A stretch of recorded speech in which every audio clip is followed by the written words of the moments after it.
बिस्मिल्लाहिर्रहमानिर्रहीम। अस्सलाम वालेकुम रहमतुल्लाहि व बरकातुहू। मैं सबसे पहले तो उमेद भाई का शुक्रिया अदा करता हूँ जिन्होंने आज अपने यहाँ प्रोग्राम रखा, और उनके साहबजादे शाहरुख साहब का, जिनके अंदर मजलिस की मोहब्बत एक जमाने से है और वो अक्सर मस्जिद के लिए फिक्रमंद रहते हैं। उनका मैं शुक्रगुजार हूँ और आप सबका शुक्रगुजार हूँ जो आपने अपना कीमती वक्त निकाल के अपने इतने कीमती वक्त को दिया। तो कम से कम बोल कर दो। देखिए, आज से 64 साल पहले वाहिद ओवैसी साहब ने, आप असदुद्दीन ओवैसी साहब के दादा ने इस पार्टी की नींव रखी और एक सपना देखा कि हम अपनी क़यादत हिंदुस्तान के अंदर पूरे हिंदुस्तान में मजबूत करेंगे। उसको देखते हुए इस पार्टी का नाम ऑल इंडिया मजलिस-ए-इत्तेहादुल मुस्लिमीन रखा, ना कि सिर्फ तेलंगाना रखा, ऑल इंडिया रखा, क्योंकि उनकी फिक्र थी कि हम इस पार्टी को हिंदुस्तान के कोने कोने में लेके जाएंगे और मुस्लिम क़यादत को मजबूती दिलाएंगे, मुस्लिम लीडरशिप को मजबूती दिलाएंगे। तो अल्हम्दुलिल्लाह रफ्ता रफ्ता वक्त गुजरा और आज ये वक्त है कि आज आपकी पार्टी पूरे हिंदुस्तान में मजबूती की तरफ बढ़ रही है। और आप इसे इस नजरिए से बिल्कुल ना देखें कि रिजल्ट एकदम आ जाएंगे, जैसे आप यूपी के ऊपर नजर बनाए गए हैं, सभी की नजरें गई है यूपी के ऊपर कि यूपी में क्या रिजल्ट आएगा। देखिए, रिजल्ट की परवाह करते करते हम लोगों ने अपना मुस्तकबिल बर्बाद कर दिया। अपने मुस्तकबिल को समझना ही नहीं चाहा कि हम किस तरीके से मजबूत कर सकते हैं। जैसे कि बहुत से लोगों की फिक्र देखेंगे आप कि 4 सीट निकल कर क्या होगा, या अगर 100 सीट जीत भी गई यूपी के अंदर तो क्या अपना सीएम बना देंगे। हम लोगों को इतना गुमराह कर दिया गया कि हम लोग ये कहते हैं कि 4 से 10 से 20 से 50 से क्या होगा।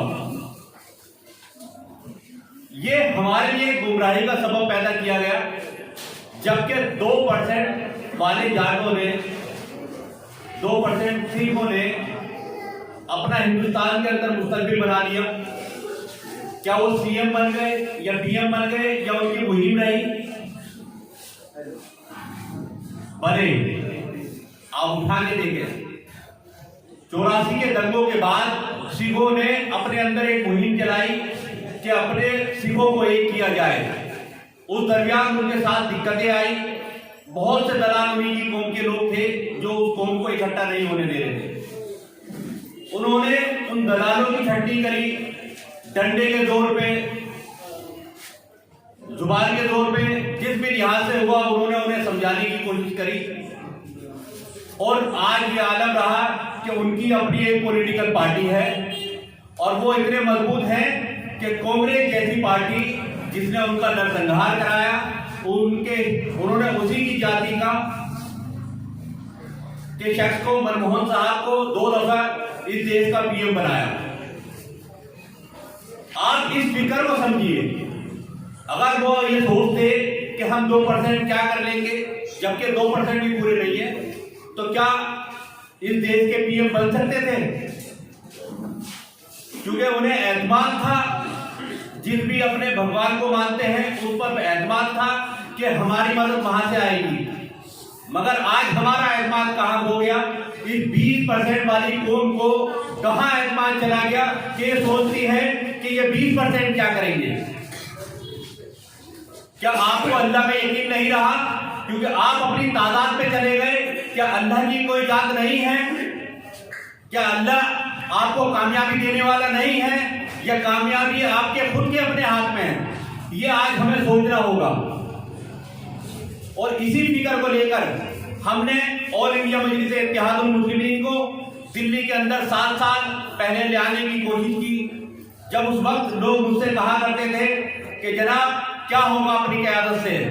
एनएलपी ने बड़ा जोर लगाया, यहाँ पीस पार्टी ने बहुत जोर लगाया, कुछ नहीं हुआ, खत्म हो गई, वापिस चले गए। लोगों ने इल्जाम लगाए, लोग साथ नहीं देते।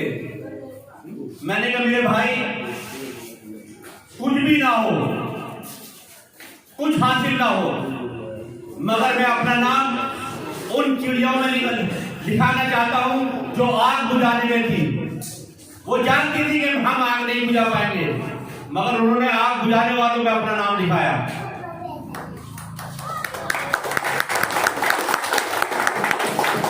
माजी में ऐसी कई मिसालें हमारे सामने हैं। आपके दौरे हुकूमत में, उनके बाद की हुकूमत में हमने इस्लामी जितनी भी जंगें लड़ी हैं सब अक्सरियत में लड़ी हैं। कोई अक्सरियत के तादाद पे नहीं लड़ी है, ना जीती। फिर भी हमारा ईमान इतना कमजोर कि हम 20% पे आ जाते हैं। आज भी यूपी के इलेक्शन पे जाइए आप, बड़ी तादाद में भीड़ जुड़ रही है। नरेंद्र मोदी साहब की भीड़ के मुकाबले 10 गुना ज्यादा भीड़ है। वो पैसों के दम पे आ रहे हैं, ये मोहब्बत के दम पे आ रही है, मगर वोट के दरमियान क्या वो वोट पे तब्दील हो रहे हैं? नहीं। उनके ज़हन में एक ही बात है, बीजेपी को हराना है। अरे मेरे भाई, कौन रोकता है आप लोगों को बीजेपी को हराने से? बिल्कुल हराए आप। ऑल इंडिया मजलिस इत्तेहादुल मुस्लिमीन सिर्फ 100 सीटों पे वहां अपने कैंडिडेट उतारे हैं। आप उन 100 पे मैं समझता हूं वो सारे के सारे 100 को देखते हुए उतारे हैं। 19 गैर मुस्लिम कैंडिडेट हैं, बाकी मुस्लिम कैंडिडेट हैं। आप उन्हें जिताएं, बाकी उसके बाद 303 सीटें बचती हैं, वहां 2 समाजवादी को, 2 बीएसपी को, जिसको आपको अच्छा लगता है आप दो उनको, कौन मना करता है? मगर हम नहीं, बीजेपी को हराना है। असदुद्दीन ओवैसी के लिए लीडर है हमारा अपना है, हम उन्हें अगली बार जिताएंगे।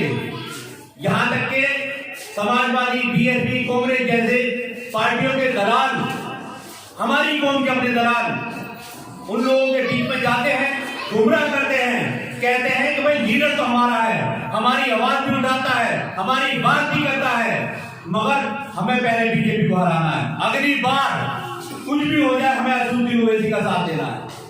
ये गुमराही कौन फैला रहा है? वही लीडर, क्योंकि उन्हें मालूम है 5 साल बाद सोचेंगे। अभी फिलहाल असदुद्दीन ओवैसी को हराओ, समाजवादी को जिताओ।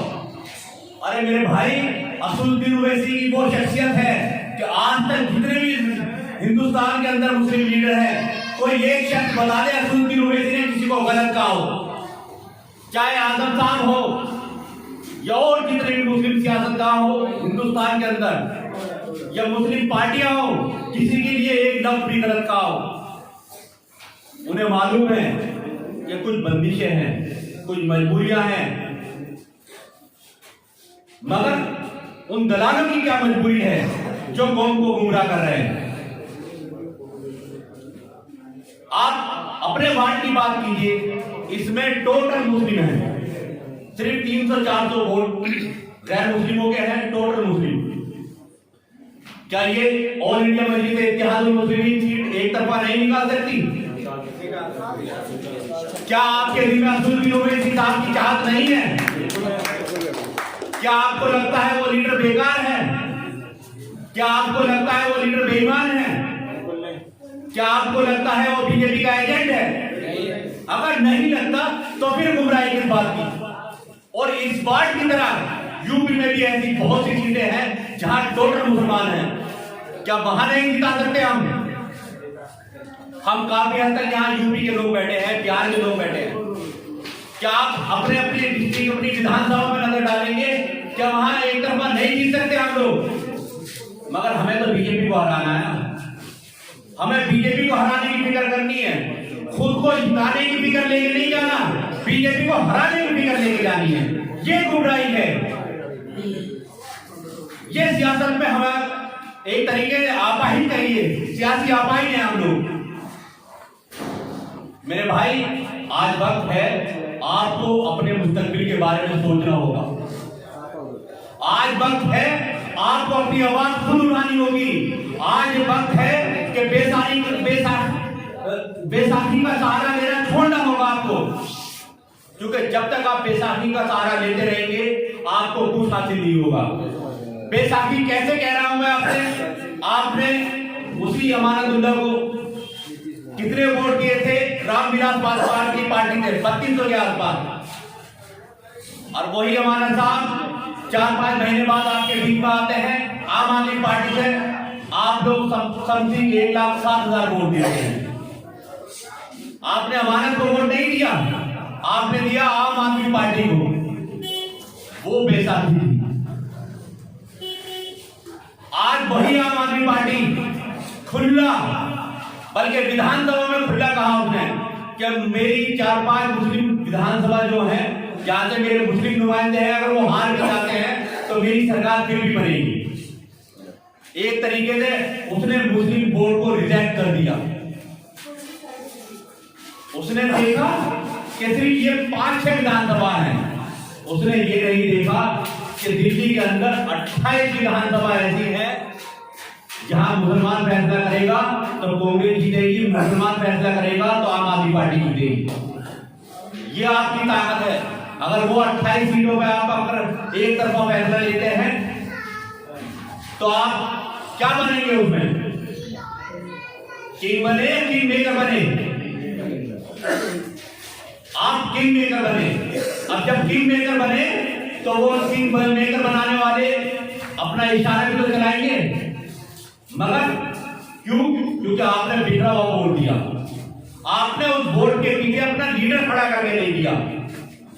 अगर कोई ऐसी सियासी पार्टी होती जो उनसे डील करती कि दिल्ली के अंदर 8 सीटें ऐसी हैं जो हमारी है, जो टोटल मुसलमान कैंडिडेट बड़े आराम से जीत सकता है, और उसके अलावा 22 सीटें ऐसी हैं जहां हमारे वोटों से ही फैसला होगा कौन जीतेगा कौन हारेगा, तो यही अरविंद केजरीवाल आपके कदमों के पास बैठा होगा। मगर हमने क्या किया? हमने उन्हें भीड़ की शक्ल में अपना वोट दे दिया। ये गुमराही आपको हमेशा चलती रहेगी। अभी एक जगह बैठे थे, मेरे भाई ने जिक्र किया कि ममता बनर्जी ने बंगाल में मोदी को हरा दिया। मेरी ख्याल में आप सबकी राय यही होगी, यही राय है ना आपकी?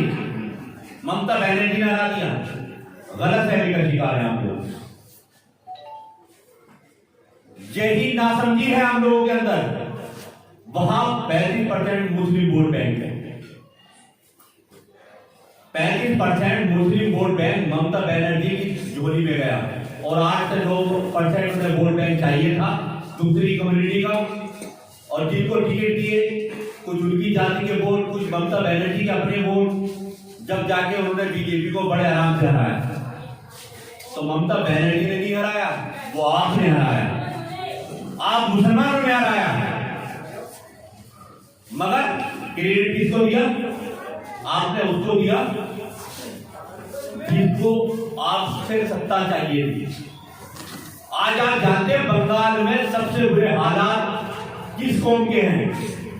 वहां बीजेपी का राज नहीं रहा, वहां टोटल या तो वामपंथी दलों का रहा, कांग्रेस का रहा, या ममता बनर्जी का रहा। वहां बीजेपी का राज नहीं रहा। और उसके बावजूद मुसलमानों के क्या हालात है? सबसे बदतर हालात है। कचरे की गाड़ी कौन चला रहा है? मुसलमान चला रहा है। घरों से कूड़ा कौन उठा रहा है? मुसलमान उठा रहा है। ये बदतर हालात किसने पहुंचा है?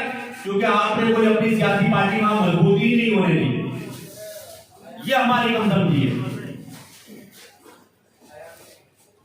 आप समझिए इस बात को कि असदुद्दीन ओवैसी साहब ने अपने वहां से कैंडिडेट हटा लिए जहां से पीस पार्टी मजबूत लड़ रही है, और पीस पार्टी का अपने कैंडिडेट हटा लिए जहां से असदुद्दीन ओवैसी साहब की पार्टी के मजबूत लड़ रहे हैं।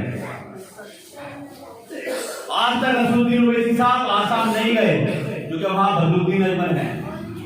केरला नहीं गए, वहां मुस्लिम लीग है। ये हिम्मत अमली जब तक मुसलमान नहीं अपनाएगा इस देश में अपना वजूद नहीं बना पाएगा। और आपको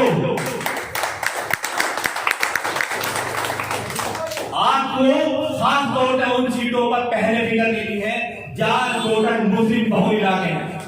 अब आप कहेंगे कि मैं बार बार मुसलमानों की बात कर रहा हूं, आपके जहन में ये बात आएगी, तो मैं आपको बता दूं इन 74 सालों के अंदर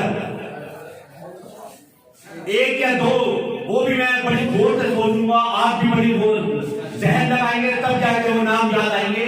एक या दो लीडर तो हो सकते हैं, वरना टोटल आपकी कौम के जितने भी नुमाइंदे जीते हैं, टोटल अपनी वोट और परसेंटेज से ही जीते हैं। वरना कोई नाम आपके जहन में हो तो आप बताएं। अगर ओखला से मुसलमान जीता है तो बिहार ये मुस्लिम बहुल इलाका है। आजम खान अगर आजमगढ़ से जीते हैं तो मुस्लिम बहुल इलाके से जीते हैं। किसी यादव ने आजम खान को जीत के नहीं भेजा। जब मुसलमान अपने ही इलाकों से जीत कर आ रहे हैं तो मेरे भाई फिर पैसा ही क्यों, फिर पैसा ही किस लिए? क्या आपको नहीं लगता कि अगर दिल्ली जैसी जगह में जहां 8 आपके एमएलए बड़े आराम से आ सकते हैं, अगर वो 8 एमएलए आपकी अपनी पार्टी से होते तो क्या दिल्ली दंगों में खामोश बैठते? क्या उनकी दिल्ली दंगों में जुबानें सी जाती? अगर फर्ज कीजिए मैं आपकी अपनी इस पार्टी से जीत कर आया, मैं एमएलए बना और मैं खामोशी से घर बैठ गया, तो आप मुझे जिंदा छोड़ोगे मार दोगे? क्योंकि मैं कौम के वोट से आया, कौम की बात कर गया है। या अगली दफा जिंदा से छोड़िए, अगली दफा आपके टीम में वोट मांगने आ पाऊंगा? नहीं आ पाऊंगा, नहीं आ पाऊंगा, ना मांग पाऊंगा। अगर आऊंगा तो शायद आपके जूते बजे होंगे और मैं अपना सर बचा रहा हूं। वो 8 एमएलए अगर आपके अपने होते तो आज मरकज पे ताला लगा हुआ ना होता। आज तक भी आपके मरकज पे ताला लगा है, लगा है नहीं लगा? कहां है अमान साहब, कहां है अब्दुल रहमान, कहां है यूनुस साहब, कहां है मदीन चौधरी जो अपने आप को शेर हिंद दिल्ली कहते हैं, कहां है इमरान हुसैन? जर्रा भर भी शर्म नहीं है उनकी आंखों में। क्या यूं कह दीजिए उनकी औकात ही नहीं है कि अरविंद केजरीवाल की आंखों में आंखें डालकर ये बोल सके कि साहब हमारी कौम का सबसे बड़ा हिदारा है तबलीगी जमात का, आप कम से कम उसका ताला बोल दीजिए। या आपने जमातियों को टोकना बंद बताया, आप एक दफा माफी मांग लीजिए। है औकात उनकी? नहीं है। तो मेरे भाइयों कम से कम ऐसे लोगों को जिताओ जिनकी इतनी औकात हो कि उनकी आंखों में आंखें डाल के बात कर सके। और औकात की बात में बता दूं, बिहार में हमारे 5 एमएलए जीत कर आए, सबको मालूम है अल्हम्दुलिल्लाह। जो नॉन पॉलिटिकल थे, जो दूसरी पार्टियों में मुसलमान थे, उनके दिलों में मैंने बड़ी खुशी की लहर देखी, बड़े खुश हुए कि भाई कुछ भी है अपनी पार्टी के 5 विधायक आए। मैंने कहा अपनी पार्टी? अनु भाई कुछ भी है पार्टी तो अपनी है, वक्त आएगा इंशाअल्लाह हम इधर इसमें भी यहाँ साथ देंगे। मैं हंसा, मैं उनकी उस बेबसी पे, उनकी कमजोरी पर क्या जवाब देता हूँ। बहरहाल वो 5 विधायक आए और जब से वो विधायक आए हैं कम्युनिटी के लिए बढ़ चढ़कर विधानसभा में आवाज उठा रहे हैं। उसका एग्जाम्पल मैं आपको दे दूं, अभी 1 महीने के अंदर बंगाल के अंदर मोबिलिटी हुई है। क्या आपने कोई आवाज सुनी? नहीं सुनोगे कि बंगाल में मोबिलिटी हुई है। एक मोबिलिटी हुई है आपके बिहार के अंदर। पिछले 1 हफ्ते से विधानसभा में उन 5 एमएलए ने हंगामा खड़ा किया हुआ है। विधानसभा चलने नहीं दी उन्होंने सही से, और वो लगातार लड़ाई लड़ रहे हैं कि आप ये मूक नीति के ऊपर कानून बनाए, सख्त से सख्त सजा दें। अरे भाई वो लोग सत्ता में ना आए, कम से कम विपक्ष की आवाज तो बने। यही काम आपको सब जगह करना है। आप यूपी के अंदर मैं समझता हूं अगर 5-10 एमएलए जीत कर आए, अखिलेश को जरूरत पड़ी सरकार बनाने की, तो क्या all India Muslim Ittehadul Muslimeen barrister Asaduddin Owaisi उनकी सरकार नहीं बनवाएंगे? बिल्कुल बनवाएंगे। लगाम हमारे हाथ में होगी और उनसे इस शर्तों पे होगी कि हमारे कौम के मसाइल हल करोगे, हमारी कौम के लिए खड़े होगे तो हम समर्थन देंगे। वो इसलिए नहीं करेंगे कि मंत्रालय चाहिए क्या मुझे, क्योंकि उस शख्स को अगर मंत्रालय का भूखा होता तो अकबरुद्दीन ओवैसी को डिप्टी सीएम का पद ऑफर हुआ, असदुद्दीन ओवैसी ने साफ मना कर दिया कि हमें मंत्रालय नहीं चाहिए, हमारे कौम के मसाइल हैं, आप उन मसाइलों की बात कीजिए, हमारा समर्थन हमेशा आपके साथ रहेगा। अगर जहां आपने मसाइल खड़े करने बंद कर दिए, हम उठाने बंद कर दिए, वहां हम आपके खिलाफ खड़े नजर आएंगे। और अल्हम्दुलिल्लाह वहां कौम की बात विधानसभा में अकबरुद्दीन ओवैसी उठाते बाद में है, और चंद्रशेखर राव वहां के सीएम उससे पहले पूरी करने की कोशिश करते हैं कि कहीं ऐसा ना हो दोबारा ये ऐसा हंगामा खड़ा करते हैं, मुझे अपनी इज्जत बचानी है। ये है ताकत, और यही ताकत आपको महाराष्ट्र के अंदर नजर आएगी। मुझसे कुछ लोग पूछते हैं कि तुम्हारी पार्टी ऐसा क्या अचीवमेंट करेगी अपने नुमाइंदे जिताकर। मैंने उन्हें बताया कि तेलंगाना के अंदर हमारी पार्टी के अंडर में वक्फ का मतलब समझ रहे हैं मेरे भाई आप लोग। वक्फ वो नाम है जिसमें अपने आपके बड़े बुजुर्गों की दान की जमीनें आपके लिए स्कूल, मदरसे, कॉलेज वगैरह के लिए दी गई, कब्रिस्तान के लिए। वो हिंदुस्तान में हर सूबे में, हर कॉलोनी में है, ज्यादातर दिल्ली के अंदर भी है। उन्होंने वक्फ की लड़ाई लड़ी, आज इसीलिए वहां पे आप देख रहे हैं हॉस्पिटल, स्कूल, कॉलेजेस दबा के खुल रहे हैं। वही लड़ाई महाराष्ट्र के अंदर शुरू हो गई है, वही लड़ाई महाराष्ट्र में चली है। औरंगाबाद से अभी कुछ दिन पहले इम्तियाज जलील साहब बड़ा लश्कर लेके मुंबई पहुंचे वक्फ की आवाज उठाने के लिए। इतना बड़ा काफिला था कि पूरे दिन मुंबई बंद करनी पड़ी महाराष्ट्र सरकार को, और अब उस पर कमेटी बननी शुरू हो गई। अब वक्फ की बात करनी वहां शुरू हो गई। अब जो कि शिवसेना की सरकार है, जो कट्टर मुस्लिम सरकार है, आज वो भी वक्फ की बात करने पे मजबूर हो गई। ये लड़ाई है एक एमपी और 2 एमएलओ की, कोई बड़ी तादाद नहीं है, कोई सरकार में नहीं है, कोई सत्ता में नहीं है।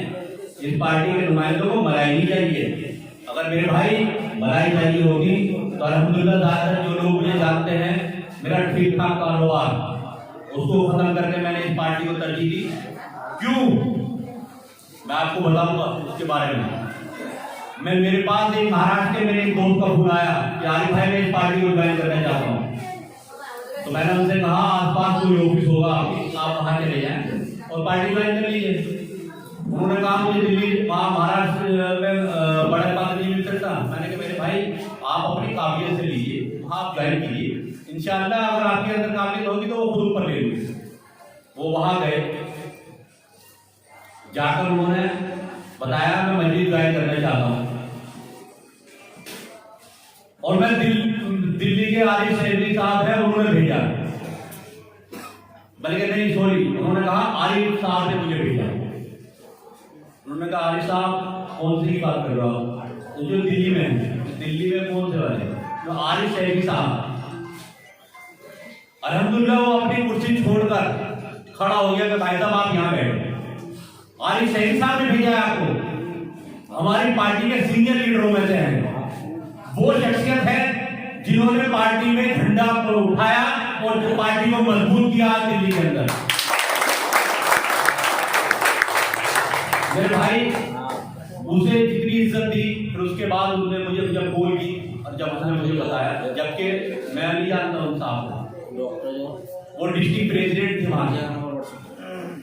मेरे लिए मेरे ख्याल में वही इज्जत काफी। अल्हम्दुलिल्लाह आज पूरी हिंदुस्तान में जिसके लोग जानते हैं आपके भाई को। मेरे भाई मुझे मालूम है हमें कामयाबी मिलेगी और अल्लाह ने चाहा शायद इस बार मिलेगी। मैं आपको बताऊं, मैं इस सीट को जीतने नहीं जाऊंगा आप लोगों के फजल करम से। आप दिल्ली के अंदर मस्जिद को जिताने जा रहे हैं। मस्जिद की एक सीट, एक काउंसलर तो एक छोटी सी चीज है, आप कहोगे काउंसलर क्या करेगा, मगर एक काउंसलर अरविंद केजरीवाल के ऊपर भारी पड़ने वाला। तो मुझे मालूम है इस मुद्दों पे कितनी बात करनी है, और हमें भी दिल्ली के अंदर वक्त की लड़ाई लड़नी है। और दिल्ली के अंदर आप लोग जानते हैं वक्त के अंदर बड़ी कीमती कीमती जमीनें हैं, अगर वो जमीनें भी हम छीनने में कामयाब होंगे, उन्हें अपने अंडर में लेने में कामयाब होंगे, तो आप दिल्ली के अंदर ये तसव्वुर करें कि आपके घर का एक एक बच्चा प्राइवेट स्कूल के बराबर सरकारी एजुकेशन हासिल कर पाएगा, बेहतरीन आला दर्जे की एजुकेशन हासिल कर पाएगा। आपको हॉस्पिटल गैर मुस्लिम इलाके में नहीं मिलेंगे, आपको स्कूल गैर मुस्लिम इलाके में नहीं मिलेंगे, आपको अपने इलाके में मिलेंगे। आज हमारे हालात, हमारे वार्ड के, मैं अपने वार्ड की तरफ जाऊं, 5वीं के बाद आपके पास छठी करने के लिए कहाँ जाना पड़ता है? सरकारी स्कूल में। अगर आप छठी के बाद कहीं अपने बच्चे को एडमिशन कराने जाओ, या तो आप जाओगे जसोला, नूरनगर, एक छोटा सा स्कूल है जिसमें कि आप देखिएगा उसके हालात क्या है, कितनी एक ही क्लास में कितनी भीड़ होती है, या फिर आप जाओगे जुलैना। अब जुलैना के और जसोला के हालात को बताओ, टोटल मुझे कर दी है। अगर आप लोग गए होंगे, आप अपनी बच्चियों को भेज रहे हो वहां, आप सोचिए किस दौर से गुजर रहे। एमएलए आपका मुस्लिम ही रहा ना, तो गैर मुस्लिम तो नहीं रहा। उनकी इतनी भी औकात नहीं कि वो अपने इलाके में, अपने मुस्लिम बहुल इलाके के अंदर स्कूल बना दे अपनी बेटियों के लिए, या बनाना नहीं चाहते। उन्हें नाले की जमीन कब्जा करने से मतलब है, उन्हें नाले की जमीन का अपना ऑफिस बनाने से मतलब है, उन्हें मदर डेयरी के नाम पे पैसा बटोरने से मतलब है, मगर शौचालय बनाने से मतलब नहीं है, पानी का प्याऊ लगाने से मतलब नहीं है। ऐसे लोग भी हैं जो बहुत गुर्बत की जिंदगी गुजार रहे हैं आपके इलाके में, जिन्हें 10-10 रुपए की कैन खरीदना भी बहुत भारी काम होता है। आप कम से कम उनके लिए पानी की प्लांटी लगा देते, पानी के जी 20 रुपए की पानी की प्लांटी लगा देते। क्या ज्यादा महंगे प्लांट? जब तक पानी नहीं आता तुम जब प्लांट लगा दीजिए। अब पानी की लाइन बढ़ने लगी है, अब सोचिए पानी आएगा कब? जहाँ पिछले 4 साल पहले डल चुकी है वहां अभी तक पानी नहीं आया, तो आपके इलाके में कब आएगा आप सोचते रहिए। साफ सफाई के लिए झाड़ू इसका निशान था, तो झाड़ू कहाँ आया हुई ये नहीं पता। वो इलेक्शन में ही काम आती है, रोड पे काम नहीं आती। बल्कि उन्हें तो शर्म आनी चाहिए अपने चुनाव की चेंज करने का से। पार्षद जी को मेरे ख्याल में, जैसे मेरे भाइयों ने कहा, पिछले 4.5 साल गायब रहे आपके बीच में। कई जगह तो अब्दुल बदल से मैंने खबरें सुनी है कि लोगों ने उन्हें खुद भगा दिया। अरे अभी मर्सिडीज खरीद रहे हैं सिलेक्शन में। बारह लोगों का अपना पर्सनल है, मगर जो जिम्मेदारी आवाम ने दी थी, या तो आप उस जिम्मेदारी को लेते नहीं, अगर लिया है तो उसे पूरा करते। मैं आपको यकीन दिलाता हूं, मैं अगर जीत कर आया, मुझे अपनी चीज से काउंसलर बनने के बाद इस तरह रोल मॉडल बन के दिखाना होगा कि मैं जसोला में भी अगर किसी गैर मुस्लिम को अपनी पार्टी का टिकट दूं, वो जीत कर आए इस बात से कि वहां सरकार है। हमें अगर मजबूत करना है तो खुद रोल मॉडल बन के दिखाना होगा। रोल मॉडल तभी बना जा सकता है जब आप लोगों का दिल जीतें, और इंशाअल्लाह हम जीत कर आगे की सीढ़ी बनाएंगे। ऐड कर प्रचार करके अपनी पहचान नहीं बनाएंगे, बड़े बड़े होर्डिंग में अपनी पहचान नहीं बनाएंगे। अल्लाह ने चाहा दोबारा जब आपके बीच में आऊंगा, बिना होर्डिंग के आऊंगा, बिना प्रचार के आऊंगा, और ये कहूंगा अगर काम किया है तो आप वोट दो, नहीं दिया तो मत दो। चैलेंज के साथ